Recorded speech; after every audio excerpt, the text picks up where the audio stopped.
नहीं आ पाया था और फाइनली आज 75 साल बाद हमारे देश की उच्चतम न्यायालय यानी कि सुप्रीम कोर्ट में एससीज एसटीज के लिए जो रिजर्वेशन सिस्टम है उसको लेके आया गया है।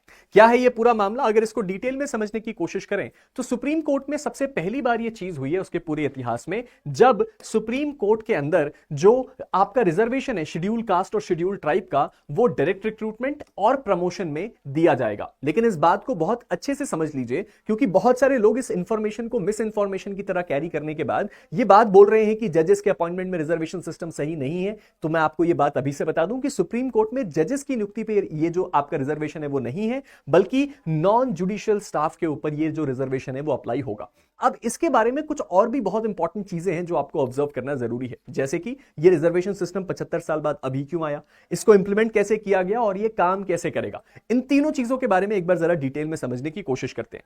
अगर इस चीज को समझने की कोशिश करें तो पहला सवाल ये उठता है कि अगर ये रिजर्वेशन जजेस को नहीं मिलेगा तो मिलेगा किसको। तो चलिए इसका जवाब ढूंढते हैं। इसका जवाब यह है कि जितने भी नॉन जुडिशियल लोग होते हैं, यानी कि नॉन जुडिशियल स्टाफ होता है कोर्ट में, उनको मिलेगा। अगर आपको ना पता हो तो जजेस तो केवल 5% ऑफ द कोर्ट होते हैं, बाकी बहुत सारा बड़ा लाइनअप होता है स्टाफ्स का जो अलग अलग डिपार्टमेंट को संभालते हैं। जैसे कि वहां पे जितने भी आपके रजिस्ट्रार हैं, सीनियर पर्सनल असिस्टेंट हैं, असिस्टेंट लाइब्रेरियन हैं, जूनियर कोर्ट असिस्टेंट हैं, चैम्बर अटेंडेंट हैं, और उसके साथ साथ कोर्ट के दूसरे ऑफिसर्स, एडवोकेट्स के ऊपर भी ये चीज अप्लाई नहीं होती है, क्योंकि हो भी नहीं सकती।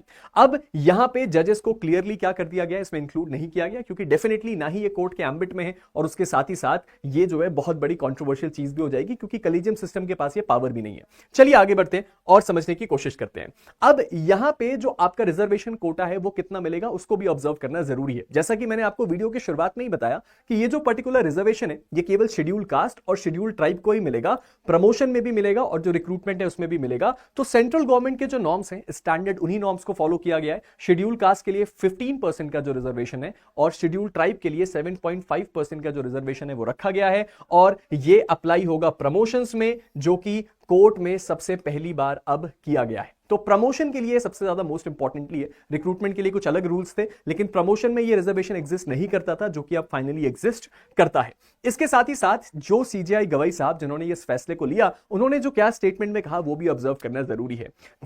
जो सीजेआई हैं बीआर गवाई साहब, उन्होंने ये बोला कि सर हाईकोर्ट जो है और जो दूसरे इंस्टीट्यूशंस हैं वो इस रिजर्वेशन सिस्टम को फॉलो करते हैं, और इसीलिए सुप्रीम कोर्ट को इसका एक्सेप्शन नहीं होना चाहिए। जब हमारे देश के सभी बड़े इंस्टीट्यूशन इस रिजर्वेशन सिस्टम को फॉलो कर रहे हैं तो सुप्रीम कोर्ट को भी इस मेथोडोलॉजी को फॉलो करना चाहिए। और ये बात काफी ज्यादा आयरॉनिक भी थी अभी तक, क्योंकि सुप्रीम कोर्ट से ही कुछ इंपॉर्टेंट फैसले आए थे इस जो आपका रिजर्वेशन सिस्टम है उससे जुड़े हुए, और सुप्रीम कोर्ट के ही स्टाफ को अगर इसका बेनिफिट ना मिले तो बहुत सारे लोग इसके लिए एडवोकेट करते थे कि ये गलत है, और फाइनली ये बदलाव हमें देखने को मिला। अब उन्होंने दो इंपॉर्टेंट चीजों की तरफ इशारा किया। सबसे पहला इक्वालिटी एंड रिप्रेजेंटेशन। उन्होंने बोला कि सर अगर आप बात करें इक्वालिटी की और जो आपका रिप्रेजेंटेशन है उनकी, तो वो दोनों हैंड इन हैंड होना चाहिए, यानी कि साथ साथ चलना चाहिए। और उसके साथ ही साथ उन्होंने बोला कि affirmative action is not against equality, it suppose the constitutional goal of inclusion. तो उन्होंने बोला कि ये जो एक्शन है ये किसी डिस्क्रिमिनेशन या किसी के साथ इनइक्वालिटी नहीं करता, बल्कि ये एक कॉन्स्टिट्यूशनल गोल को अचीव करता है, जो है सबको आप एक साथ क्या करें,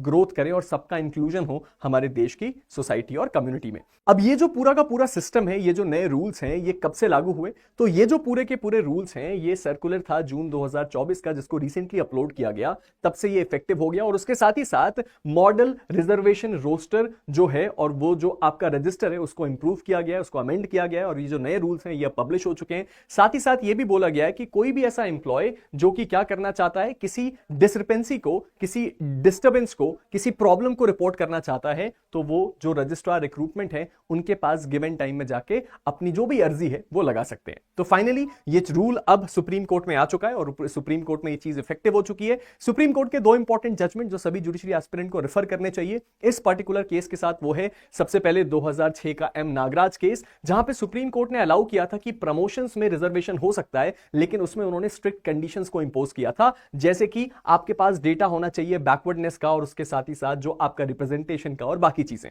लेकिन लेकिन 2018 के जर्नैल सिंह केस में सुप्रीम कोर्ट ने ये जो रिक्वायरमेंट था जिसमें एक व्यक्ति को अपनी बैकवर्डनेस प्रूव करनी थी उसको हटा दिया था और बाकी के जो रिक्वायरमेंट्स थे उनको रखा था। तो ये है हमारा पूरा का पूरा अपडेट, जहां पे सुप्रीम कोर्ट में एससी एसटी रिजर्वेशन को लेके क्या बड़ा अपडेट है वो आपको पता चल चुका है।